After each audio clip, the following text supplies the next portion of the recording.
Je m'appelle Régis. C'est moi. La classe. Donc je travaille dans une agence. Donc vous savez quoi, je vais pas parler de ça. Je vais vous parler plutôt que de vous parler de ce que je fais, je vais vous parler de qui je suis exactement. Donc je suis le genre de personne qui peut se jeter corps et âme dans une aventure simplement parce qu'il y croit, alors que tout le monde me dit que c'est pas le cas. J'ai fait beaucoup de mal et j'ai fait beaucoup de bien aussi.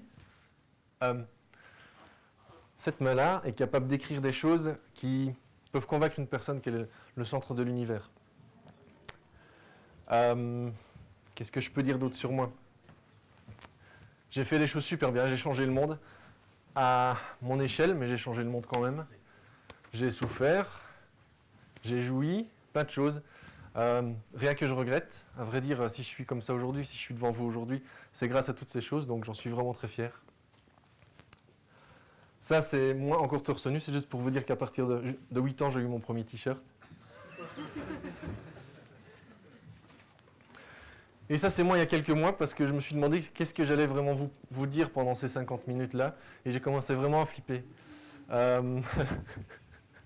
Heureusement, j'ai eu la bonne idée d'aller sur le site de Paris Web, et c'est là que j'ai vu en fait que l'équipe de Paris Web avait eu la bonne idée de mettre un thème à ma présentation. Et ça, je pense que je peux vraiment faire. Donc c'est parti. Alors au cours de cette présentation, je vais vous parler de la fin du monde, de Satan, et bien entendu du New York Times. On va commencer par la fin du monde. Est-ce que quelqu'un sait ce que ça veut dire 13-0000? Non? Donc c'est une date dans le calendrier Maya. En fait, c'est pas vraiment une date. Le calendrier Maya, c'est plutôt des durées. Donc il faut savoir qu'ils ont un système de datation assez particulier. Moi, je le trouve très sexy en fait. C'est assez facile de calculer. Donc à gauche, vous avez une date dans le calendrier Maya. À droite, vous avez le nombre de jours. Et en fait, ce nombre, c'est une période de plus ou moins presque 2 millions de jours. Et ça correspond en fait, dans leur mythologie, à la durée du monde. Donc c'est pour ça que depuis quelque temps, on parle de la fin du monde. Mais il faut savoir que pour les Mayas, ça ne fonctionne pas exactement de manière séquentielle comme ça, c'est plutôt des cycles. Donc c'est-à-dire qu'à la fin du monde, il y a un nouveau monde qui arrive. C'est ça qui est vraiment chouette. C'est assez rassurant. Parce que vous pouvez être sûr que le 21 décembre, il ne va rien se passer de bizarre. Mais par contre, ils vont faire la fête, ça c'est clair. Et il y a des chances que beaucoup de gens dansent tout nus dans la rue. Imaginez que vous fassiez le nouvel an une fois tous les 2 millions de jours. Vous pouvez vous représenter là, ce que ça représente pour eux. Voilà. Par contre, ce cycle en fait correspond à la création de l'homme. C'est-à-dire à chaque fois, il y a eu une tentative de création de l'homme à partir d'une matière. Il y en a plusieurs qui ont échoué, il y en a une qui a fonctionné. Et je ne sais pas si vous êtes au courant, mais on est sur le point de vivre, on est en train de vivre une réelle transition en fait en tant qu'être humain. Il y a quelques mois, je suis tombé sur cette présentation qui parlait de l'Homo evolutis en fait, et dans laquelle ce monsieur explique simplement qu'on est désormais capable de maîtriser notre propre évolution. C'est-à-dire qu'on a décodé l'ADN, on sait faire des transplantations, on sait faire des greffes, on sait faire du clonage. Donc il n'y a rien qui nous limite aujourd'hui, techniquement parlant, à faire des choses qui permettent à nous-mêmes de devenir plus que des êtres humains. Alors ça n'a absolument rien à voir avec mon speech, mais par contre, j'ai cette impression que sur le web, on est arrivé plus ou moins à cette même phase. C'est-à-dire qu'on a toujours été considérés un petit peu comme les enfants terribles de l'imprimerie, du marketing, de la communication, du logiciel. Et il n'y a vraiment jamais eu une histoire qui nous était propre. Or, depuis quelque temps, vous savez qu'il y a eu une période où les standards ont vraiment été sous les feux de la rampe. Mais aujourd'hui, on vit vraiment une transition où on commence à avoir vraiment notre corps de littérature, notre corps de savoir, qui n'a presque plus rien à voir en fait avec la littérature des autres disciplines. Et je pense qu'en fait, c'est vraiment l'opportunité pour nous de voler de nos propres ailes et de montrer vraiment ce qu'on peut créer de particulier sur Internet. Alors, un petit peu de background. Il faut savoir que j'aime beaucoup lire. Je pense que c'était mis dans ma bio. J'aime beaucoup lire simplement parce que j'aime le contact du papier dans mes mains, mais aussi parce que une partie de moi, je le déverse à chaque fois dans le livre que je lis. Et en particulier celui-là, c'est un livre qui m'a vraiment marqué. Je ne sais pas si quelqu'un connaît dans l'Assemblée. Excellent. Il faut savoir que j'ai mis 1 an à le lire parce que c'était vraiment très dense. Et j'ai appris beaucoup de choses, mais le truc c'était que le Régis avant et le Régis après, c'était pas du tout les mêmes personnes.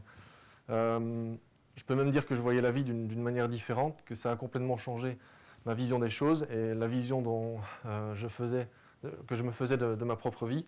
Et à vrai dire, en fait, quand je tiens ce livre en main, j'ai des tas de souvenirs qui me reviennent en tête et des tas de choses en fait, que je revis et qui me font ressentir des choses vraiment extraordinaires.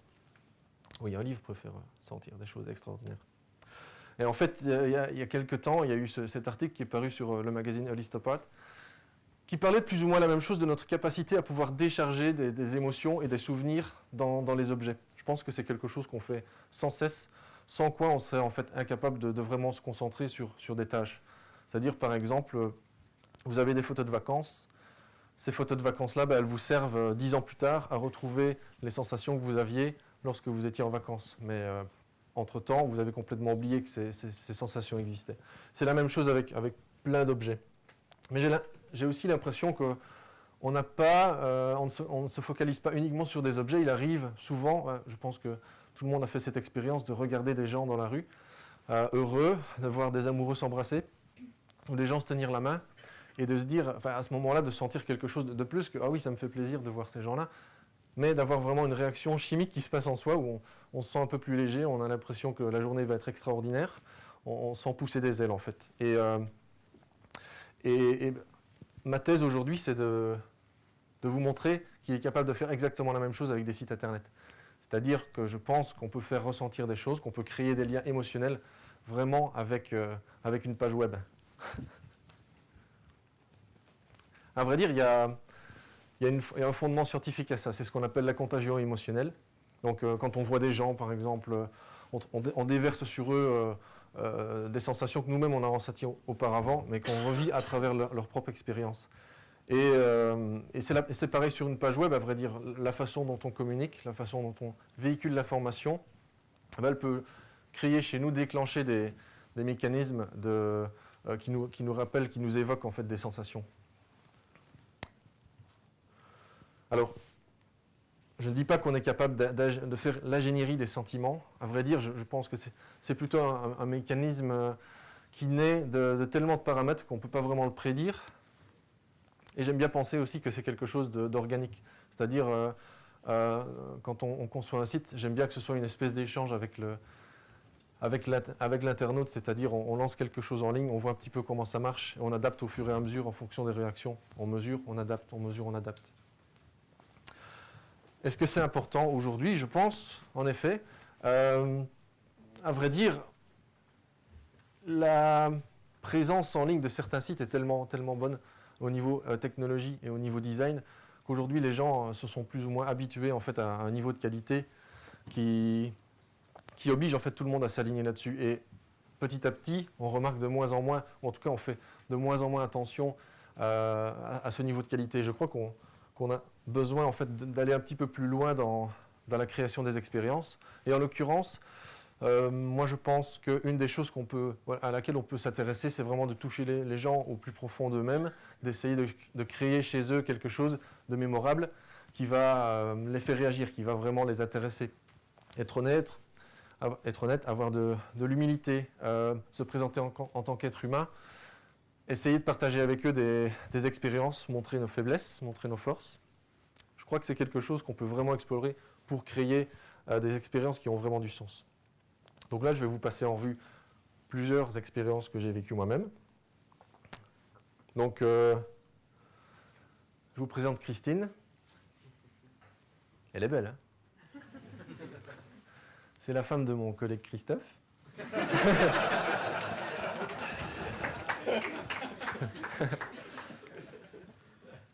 Les mariages, donc les yeux qui pétillent, l'amour, des superbes souvenirs, des moments vraiment extraordinaires.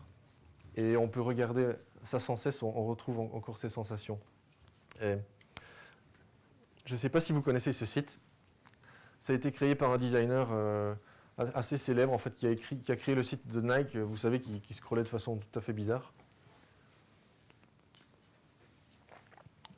C'est une espèce de journal intime.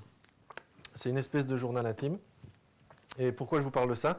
C'est parce que le mariage, c'est clairement quelque chose, en tout cas ça se passe bien, que si on, en tant que personne, si on a un journal intime, c'est le genre de choses qu'on a envie de noter, qu'on a envie de consigner, qu'on a envie de garder avec soi. Et en fait, en parcourant ce site internet-là, on a l'impression vraiment de s'immiscer dans la vie personnelle du gars et de parcourir son journal intime à lui, en fait.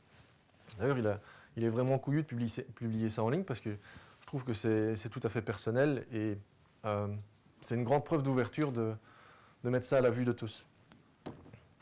Donc, allez-y, je vous encourage vraiment à aller sur ce site. À vrai dire, s'il ne vous fait pas vibrer, je pense que vous n'avez aucune émotion. Donc, voilà. Pourquoi est-ce que je pense que ce site est extraordinaire? Je crois qu'en fait que c'est la première fois que je tombe sur une page qui me fait complètement oublier que je suis sur Internet, à vrai dire. J'ai plus l'impression même de parcourir un livre physique que de parcourir une page web. Et je crois que, en grande partie, c'est dû à ce mariage, vraiment cette symbiose totale entre la façon dont le contenu est mis en page, le texte évidemment, qui est vraiment formidable, les interactions. Les interactions, c'est époustouflant parce que tout est calculé, tout est millimétré. La cadence du contenu, la narration, la taille des images, le temps d'une transition entre un article et un autre, le temps d'une transition entre une page et une autre, tout a été vraiment calculé pour donner en fait cette impression qu'on est dans un espace physique. Et je trouve ça vraiment unique. Alors, juste un petit mot sur le point de vue technique. Je ne vais pas rentrer dans les détails, mais il est vrai que c'est vraiment ennuyant de scroller une page web, vous ne trouvez pas? Ça va de haut en bas, il n'y a jamais rien qui se passe. Et depuis quelques temps, quand même, enfin, même depuis plusieurs années, il y a beaucoup de designers qui essayent de sortir de ce carcan et de créer quelque chose en plus, d'ajouter une touche de leur personnalité ou de créer une histoire en fait, qui met le contenu en valeur ou qui le glorifie de telle façon qu'on le comprend à un autre niveau. Vous avez certainement déjà vu ce site, par exemple, où vous avez, c'est pour une application iPhone qui s'appelle Bend the Body Quad. Et vous voyez le type, en l'occurrence, qui marche à vous. Au fur et à mesure que vous scrollez, vous voyez le personnage qui marche dans la rue et qui vous parle, qui interagit avec vous. Et ça représente, ça m'a fait revivre, moi en tout cas personnellement, les jeux vidéo des années 80 sur ma Mega Drive. C'était vraiment chouette parce qu'on avait l'impression, moi j'avais l'impression d'être ce personnage au centre de l'action. En l'occurrence, j'étais hyper impliqué dans la lecture de la page. Un autre exemple encore. Vous avez certainement vu ce site qui fait la part belle à Internet Explorer 9 et en montrant des exemples en fait d'utilisation des web fonts. Et il y en a un qui m'avait particulièrement marqué, c'était cette page sur Atlantis où en fait vous descendez sous la surface de l'eau et vous descendez petit à petit, il y a des informations qui apparaissent. Et encore une fois, c'est dans un ascenseur et on a l'impression d'être dans cet ascenseur, d'attendre le moment final où on va atterrir dans la ville cachée. Un dernier exemple qui m'a vraiment époustouflé, c'était au moment où le film Inception est sorti. Et j'ai vraiment trouvé ça... Ouais. Où là, en fait, il n'y a plus de scroll du tout. C'est une interface de zoom, un peu comme mes précédents collègues vous l'ont montré. Le scroll, en fait, ça n'existe plus. C'est juste, on rentre dans un niveau de lecture, et puis on rentre dans le suivant, ainsi de suite, jusqu'à la fin de la page. J'avais jamais vu ça avant. C'est quand même grand.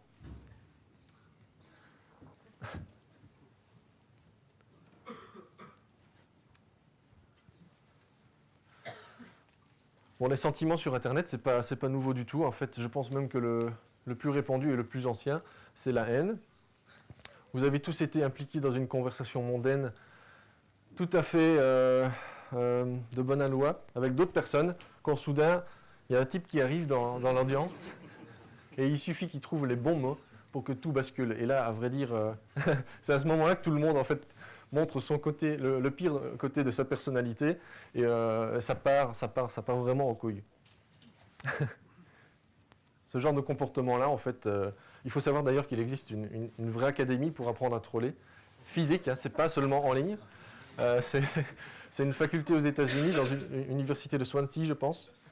Et vous pouvez avoir les cours en ligne aussi, vous pouvez télécharger le matériel de lecture, et c'est assez intéressant. Il y a un nom en fait à ce comportement qu'on a à réagir en fait spontanément par la violence ou par la haine à des petits stimuli comme ça. Vous voyez la personne qui évidemment est en train de rigoler parce que vous vous déchaînez sur lui. C'était exactement l'effet qu'il voulait susciter. Eh bien, c'est expliqué en long et en large dans ce livre, l'effet Lucifer. Donc il faut savoir que Lucifer, c'était l'ange préféré de Dieu. Il lui a désobéi. Du coup, Lucifer est en enfer et aujourd'hui il s'appelle Satan. Aujourd'hui, ouais. Et en effet, selon certaines techniques, ou en tout cas dans certains contextes sociaux, il est très facile pour une personne qui est a priori tout à fait normale de devenir le pire des salauds. Et ça a un effet, ça se propage, c'est-à-dire c'est contagieux. C'est vraiment, vous êtes dans un groupe, et simplement le fait d'appartenir à ce groupe, si quelqu'un vient menacer la stabilité de ce groupe, à un moment donné, vous allez tous devenir les pires salauds. C'est comme ça. Donc énormément de sites qui sont victimes, il n'y a pas vraiment de sites, je pense, qui se basent là-dessus, mais il y a énormément de sites qui sont victimes de ces petites expériences. Par contre, ce monsieur, donc c'est l'auteur du livre en question depuis quelques années, après avoir étudié le pire des penchants humains, il s'est tourné complètement de l'autre côté et il essaye un petit peu de développer toutes des études en fait sur la capacité de chacun à devenir un héros. C'est-à-dire dans des petites situations de danger ou que sais-je, on a toujours l'impression en fait que le héros moderne c'est une espèce d'athlète super musclé qui peut courir un marathon et puis après faire 20 pompes ou 100. Et ce n'est pas du tout le cas en fait. Ce monsieur explique simplement que l'héroïsme c'est quelque chose qu'on peut faire au jour le jour par des petites actions qui améliorent en fait le quotidien d'autrui. Et je n'ai pas trouvé de site qui exploitait les résultats de ces recherches, mais par contre, essayez d'imaginer un petit peu ce qu'on pourrait faire si, au contraire, on créait par exemple un réseau social qui était basé sur votre karma, votre capacité à réaliser des choses positives. Ce serait, moi je trouve en tout cas, extraordinaire. Alors,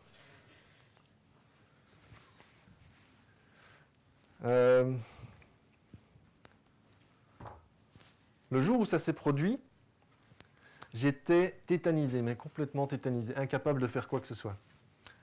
À vrai dire, je tournais dans mon appartement, je ne savais vraiment pas quoi faire. Et la seule chose qui m'est venue à l'esprit, c'est d'écrire. C'est généralement ce que je fais quand je suis stressé. J'ai écrit une lettre d'adieu à mon ami, qui était plutôt en fait une oraison. Une oraison d'ailleurs qu'on m'avait demandé de réciter à l'église. Mais comme vous savez, quand on est à l'église, on ne peut pas imaginer tout le monde tout nu. Donc j'ai refusé. C'est pourquoi j'ai fait la seule chose qui m'est venue à l'esprit à ce moment-là, c'est que j'ai publié la lettre sur Internet. J'avais pas vraiment d'espoir, ou j'avais pas vraiment calculé. Je l'ai fait comme ça et j'ai dit, voilà, je l'ai transmis. Si vous avez des choses à dire, n'hésitez pas. Et c'est là en fait que ça s'est produit. Il y a eu une avalanche de réactions, de témoignages, d'amour, de tristesse, des souvenirs, des au revoir. Et c'était beaucoup plus important que ce que moi j'avais écrit à mes yeux. J'ai vraiment vu, j'ai vraiment vu quelque chose d'extraordinaire se dérouler devant moi. Merci. D'un sentiment de tristesse intense, d'un sentiment de mélancolie profond, en est ressorti quelque chose d'extrêmement positif, dans un certain sens.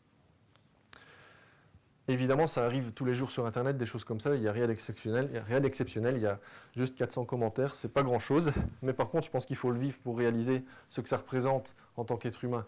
Et c'est, je crois, en fait, à ce moment-là que j'ai commencé à réfléchir à cette façon qu'on avait de se connecter avec les gens en ligne et comment nous, en tant que concepteurs, on pourrait vraiment essayer de reproduire ces choses-là, en tout cas simplement en exposant nos faiblesses. Et à vrai dire, je ne suis pas le seul à y avoir pensé. Il y a un homme que je suis monsieur que je trouve très intéressant depuis assez longtemps. Je ne sais pas si vous le connaissez. Pour moi, sur Internet, c'est un des plus grands artistes contemporains. Étant donné qu'il n'y a pas d'ère avant le contemporain sur Internet, ce que je vais dire, ça n'a aucun sens, mais c'est pas grave. Jonathan Harris, donc c'est un designer. Il est aussi informaticien, statisticien. Et lui, son trip, c'est de collecter des informations sur l'être humain, énormément d'informations dans le monde entier, de les regrouper et d'essayer de trouver des connexions, ou en tout cas d'essayer de donner une nouvelle signification à ces informations-là. Il a fait plein de projets, je vais vous en présenter vite fait quelques-uns, parce que j'en ai choisi un, entre autres, sur lequel je voudrais m'étendre. We Feel Fine, ça date d'il y a plus ou moins 10 ans, je pense, un peu moins. We Feel Fine, en fait, c'est très simple. Il a créé un programme qui parcourait tous les blogs de la blogosphère et qui en retirait des phrases qui contenaient certains mots qui, pour lui, représentaient telle ou telle émotion.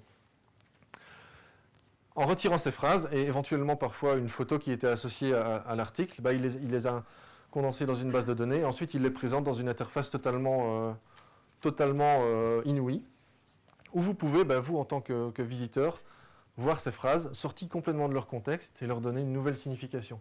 C'est-à-dire, par exemple, quelqu'un qui est d'une tristesse intense, sans lire l'article complet, vous voyez une phrase sortie de cet article, et pour vous, en fait, c'est étrange parce que ça évoque certaines choses qui sont peut-être complètement personnelles, qui n'existaient pas avant, et que soudainement, vous venez de recréer. Un autre projet qui est plus ou moins similaire, ça s'appelle Love Lines. Donc, même système, il analyse des blogs et des blogs, il en retire en fait des informations concernant l'amour ou la haine, et en fait tous les sentiments entre les deux. Encore une fois, interface super intéressante à naviguer, avec des connexions qui se créent entre les phrases et qui créent de nouvelles significations, et c'est vraiment super intéressant. Encore un autre projet qui était plutôt physique, donc là il est parti à la chasse à la baleine avec une famille inuite. Ça dure 9 jours, pendant ces 9 jours il prend des photos. Toutes les minutes, il prend une photo. Il prend des photos et il monitore son rythme cardiaque. Une fois qu'il a terminé, il publie tout sur Internet. Et en fait, chaque photo est liée donc à son rythme cardiaque et vous pouvez parcourir toute l'aventure en fait de la chasse à la baleine, voir quels étaient les moments intenses, quels étaient les moments de calme, quels étaient les moments où il a partagé des choses avec la famille, quels étaient les moments où il a eu peur, quels étaient les moments où il était physiquement mis à contribution, des choses comme ça. Et vous pouvez voir aussi, il faut aller sur le site, c'est super intéressant à voir. Les ballons de Bhoutan. Alors je ne sais pas si vous savez, mais au Bhoutan, on mesure la prospérité pas avec le revenu moyen des gens, mais avec leur degré de bonheur. C'est le seul pays au monde qui fait ça. Et d'ailleurs, ils n'utilisent pas le GBP, mais ils utilisent l'indice de bonheur par personne. Et donc il est allé au Bhoutan, il a interviewé une centaine de personnes. Il leur a demandé, pour toi, qu'est-ce que ça signifie être heureux? Et encore une fois, tout est sur Internet.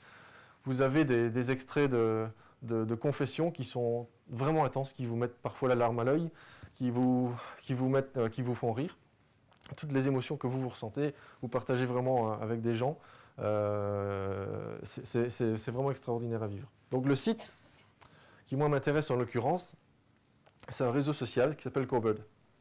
Alors pour vous expliquer un petit peu ce qu'est Cobird, imaginons ici qu'on ait la frise de l'expression écrite. Ici c'est le niveau 0. Donc on va dire que le niveau 0 c'est Twitter. Ici on a Google+. Et ici on a Cobird. Donc le but de ce site en fait, là où Twitter c'est assez sémantiquement pauvre, on est très limité. Cobird, on a l'occasion en fait d'exprimer absolument tout ce qu'on ressent. Donc l'objectif de ce site, c'est de parler d'expériences personnelles, peu importe ce que ce soit, peu importe la mort, la vie, le bonheur, le mountain bike, la guerre, la mélancolie, la tristesse, absolument tout. Et vous pouvez simplement écrire un poème, écrire une chanson, chanter, parce que vous pouvez mettre des pistes audio, des vidéos, des photos évidemment, et je vous encourage à aller sur ce site parce que ce qui est surtout très très intéressant, c'est de le parcourir en tant que visiteur, parce que là, je dirais que c'est un petit peu le même effet que Wikipédia. Une fois qu'on est dessus, on ne sait jamais quand on va en ressortir. C'est une expérience unique. Là, c'est vraiment une explosion de souvenirs qui revient en vous. Simplement le fait de partager des moments super intimes en fait, avec des gens et de voir ce qu'eux ont vécu et de faire le parallèle avec ce que vous avez vécu, c'est vraiment unique. Il y a une section du site qui me plaît en particulier, c'est la section saga, où là, le site en fait, organise les confessions en thèmes, des thèmes qui peuvent transcender les limites physiques ou les limites du temps, qui correspondent à des événements de l'histoire qui sont à marquer d'une pierre rouge, une pierre blanche, pardon, et des choses comme ça. Vraiment intense, vraiment unique. Alors, je vous présente mon papa, c'est celui de droite. Mon père est un lecteur avide de la presse, tous les jours, de façon totalement inlassable. Il ouvre son journal et il le lit de A à Z. C'est très intéressant à regarder. Je ne sais pas comment il fait, parce que personnellement, je ne lis pas la presse papier. Est-ce qu'il y a des gens qui lisent la presse papier? Je ne parle pas du métro. Ouais, 20 minutes, ça compte pas. D'accord. 2. Oui, c'est quelque chose qui se perd, malheureusement, je pense. Pourquoi est-ce qu'on perd cette excitation en fait, à découvrir ce qui se passe dans le monde? Je trouve ça vraiment dommage. Même moi, je m'en veux parfois de ne pas simplement aller dans un bureau de presse, dans un tabac, acheter le journal, m'asseoir à la table d'un café et le parcourir. Je ne l'ai jamais fait. Et je ne le fais pas en ligne non plus. Donc, et je crois qu'en ligne, c'est pareil. En fait, si vous regardez les sites de presse, au final, ils se ressemblent tous. Alors, je ne dis pas que le contenu en soi n'est pas terriblement intéressant. C'est le cas, le niveau journalistique est souvent très très bon. Mais par contre, il n'y a rien d'excitant. Le New York Times, par exemple, que je considère là, vraiment le meilleur journal en ligne actuellement, ne me donne pas vraiment envie d'aller tous les jours visiter ce qui se passe dans le monde, ou aux États-Unis en l'occurrence. Par contre, je ne sais pas si vous avez vu ce site qui est sorti il y a quelques semaines. C'est totalement unique. En fait, c'est le USA Today, un journal qui a fait le pari complètement fou de mettre en ligne quelque chose qui ne ressemble pas du tout à un journal en ligne.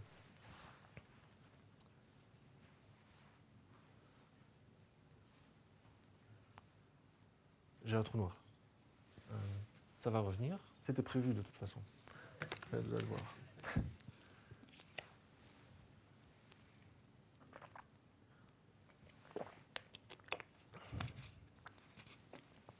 Qu'est-ce qu'il y a d'unique dans ce site? C'est simplement que tout est unique. Il y a tellement de façons de présenter l'information. Et pourtant, si vous comparez les sites que je vous ai montrés précédemment, ils utilisent tous les mêmes mnémoniques, tous les mêmes moyens d'inciter les gens à cliquer. Alors que sur ce site, il y a vraiment quelque chose d'unique où ils ont décidé de repenser absolument toutes les interactions. En fait, si on compare, on dirait que ce site, c'est presque une application sur une tablette, mais c'est sur Internet. Et rien que ce fait-là, en fait, rien que cette façon de montrer le contenu, de le mettre en valeur, de le mettre en page. Et là, quand je dis mettre en page, c'est pas simplement avoir un template dans lequel tout le contenu se glisse. C'est vraiment pour chaque section, pour chaque type de données, ils ont repensé l'architecture de l'information. Ils ont mis en page, embelli le contenu de façon à lui donner vraiment une réelle valeur, plus qu'une simple valeur journalistique. C'est vraiment pour que l'utilisateur, que le lecteur souhaite, soit excité de lire l'information. Et à vrai dire, depuis que j'ai découvert ce site-là, il m'arrive très souvent, presque tous les jours, d'aller voir ce qui se passe, d'aller voir s'ils ont mis en ligne des choses un peu nouvelles, parce qu'ils le font de temps en temps. Et voilà, il arrive que des accidents heureux arrivent et que je découvre, ils ont mis ça en ligne. C'est nouveau, étudions un petit peu ce que ça donne et voyons ce qu'il y a d'unique. Voilà, là je vous ai fait vraiment un tout petit panorama des sentiments qu'on pourrait suivre, qu'on pourrait ressentir sur Internet. Il y en a éventuellement une flopée. Bien sûr, je crois que c'est notre devoir, c'est notre tâche d'explorer ce qui est faisable. Il y a tellement de choses à découvrir.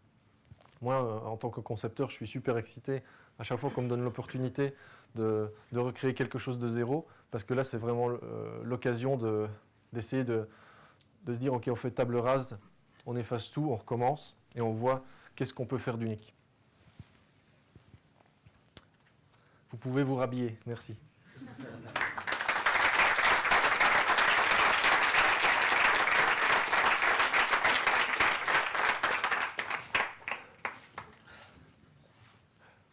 Question ? Merci, bonjour.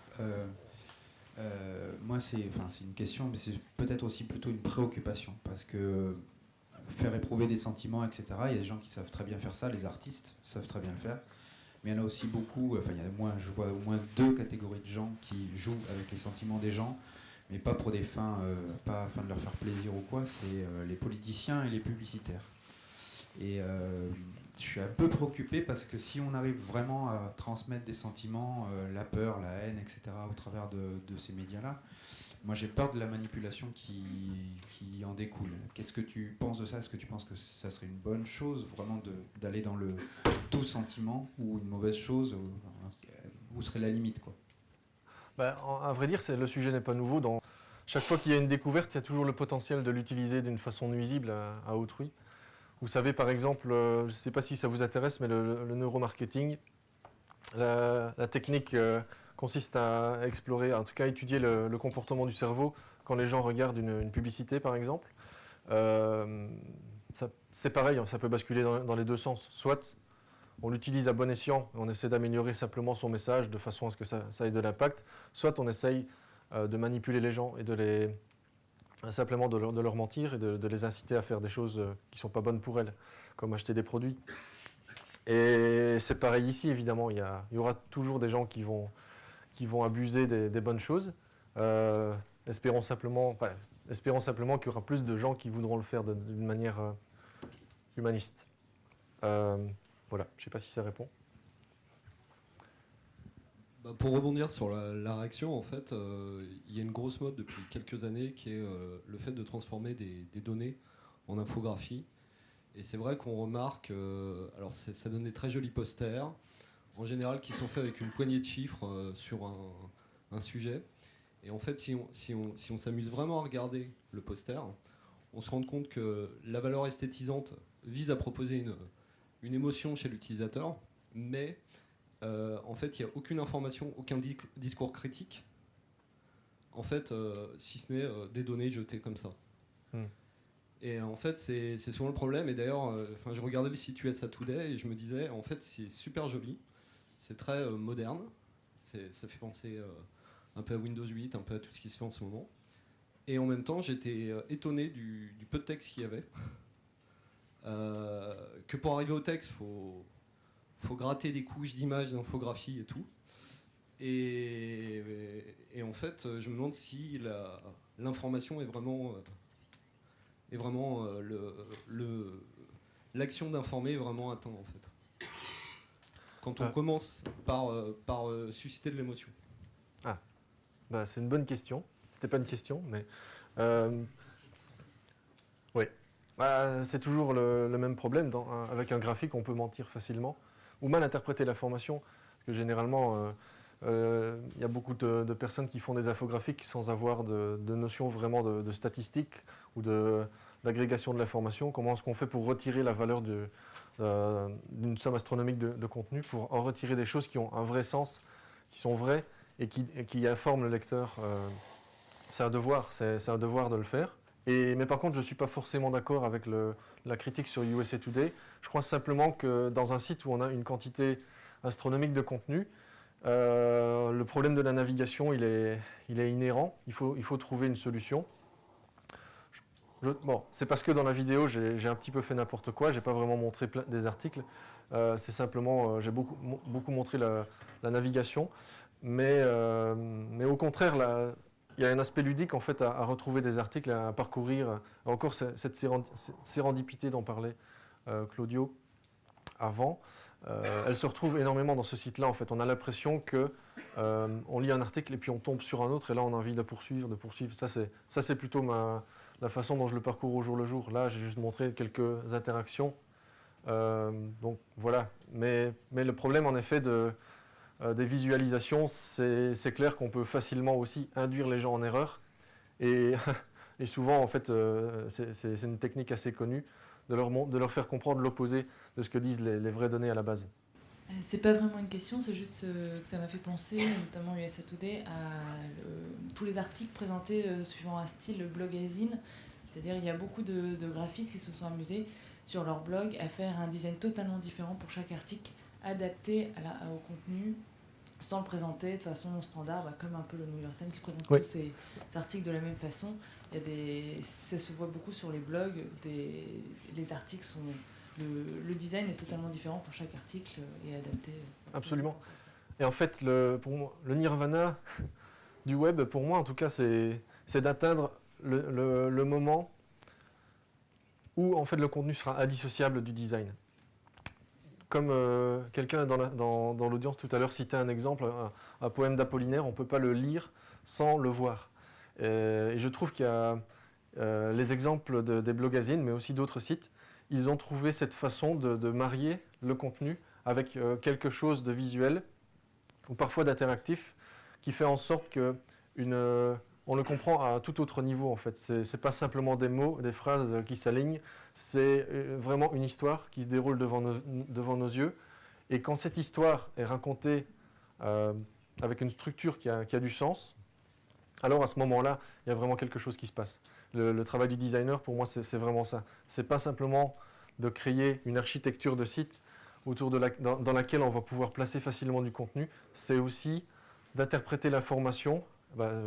C'est pas moi qui l'invente, c'est vieux comme le monde, mais d'interpréter l'information et de la mettre en scène, de sorte que le visiteur lui-même puisse l'interpréter de la même façon que le designer. Bonjour, alors Bonjour. je vais avoir un peu de mal à formuler ce que je veux dire, mais je voudrais aussi revenir sur USA Today. Quand je suis tombé sur le site quand ils l'ont sorti, j'ai eu deux choses qui me sont venues à l'esprit. C'est il y a tellement de... Enfin, ça rejoint un peu ce que l'autre personne disait, c'est en fait, on a l'impression qu'il y a beaucoup de choses, et à mon avis, il y en a trop. Ça devient extrêmement difficile de trouver l'information sur le site. Et effectivement, ça suscite de l'émotion, etc. Et j'ai l'impression qu'en fait, c'est plus... on irait sur USA Today pour... pas vraiment pour s'informer, mais plus, oui, pour voir, tiens, qu'est-ce qu'ils ont de nouveau, etc., de quoi ils parlent, etc. Mais pour moi, c'est pas vraiment de l'information, c'est plus... on traîne un peu sur Internet et on navigue d'article en article.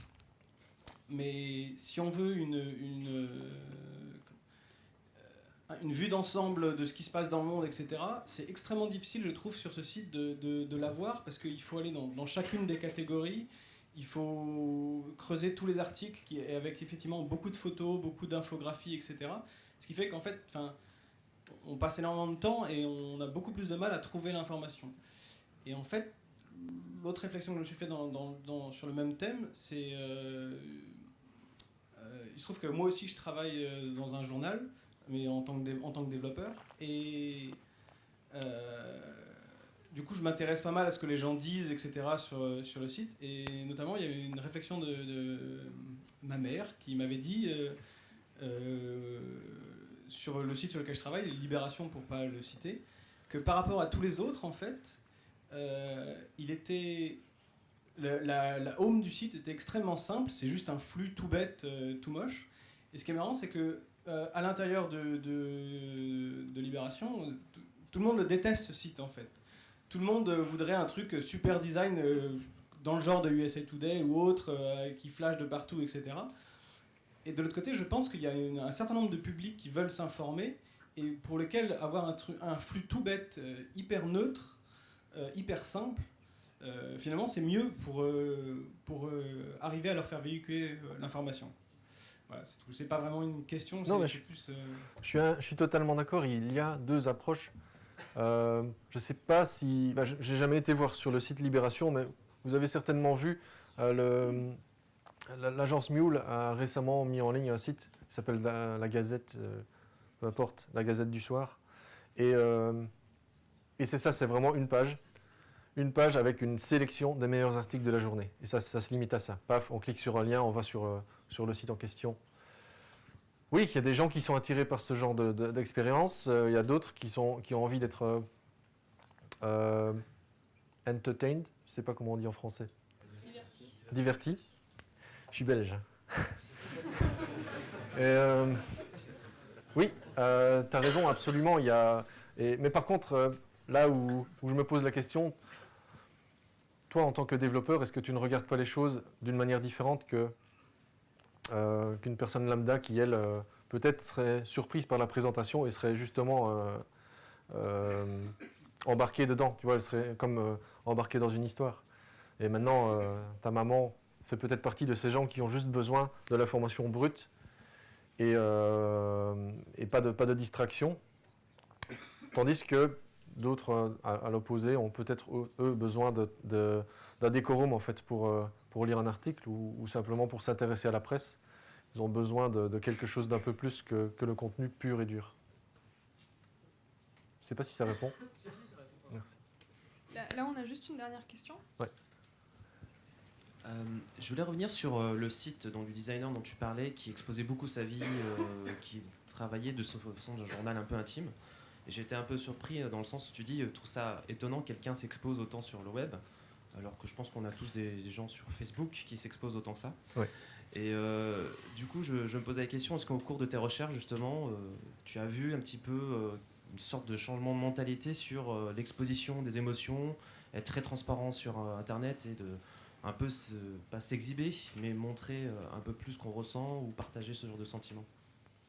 Alors, je ne sais pas s'il y a vraiment eu un shift, mais c'est plutôt de façon ponctuelle, en fait. De temps en temps, on tombe sur un article dans un blog où, par exemple, un designer, soudain, il commence à parler de ses enfants. Et simplement le fait de basculer de sujet ou simplement le fait de ne pas parler de design, ça change complètement la donne. Maintenant, c'est vrai que je remarque ça de plus en plus. C'est-à-dire, il y a certains designers qui commencent simplement à montrer leur côté humain plutôt que leur qualité technique. Et ils ont tendance à s'épancher un peu plus. C'est peut-être pas seulement le cas des designers, c'est parce que moi, c'est le sujet qui m'intéresse. Mais en l'occurrence, je ne pense pas vraiment qu'il y a eu un changement de mentalité comme ça brut. Ça se fait progressivement. C'est simplement le fait de remplacer un support physique comme un journal intime par le papier, par un site internet. Mais par contre, le site en question, c'était le premier que j'ai rencontré où il y avait vraiment que ça, en fait. C'était vraiment... pour quelqu'un qui travaille dans le monde du design, je veux dire, il y a énormément de blogs qui sont des journaux intimes en ligne. Mais là, c'était vraiment quelqu'un qui parle que de sa vie, de ses expériences, de ses voyages, de ses échecs, de ses réussites, des choses comme ça.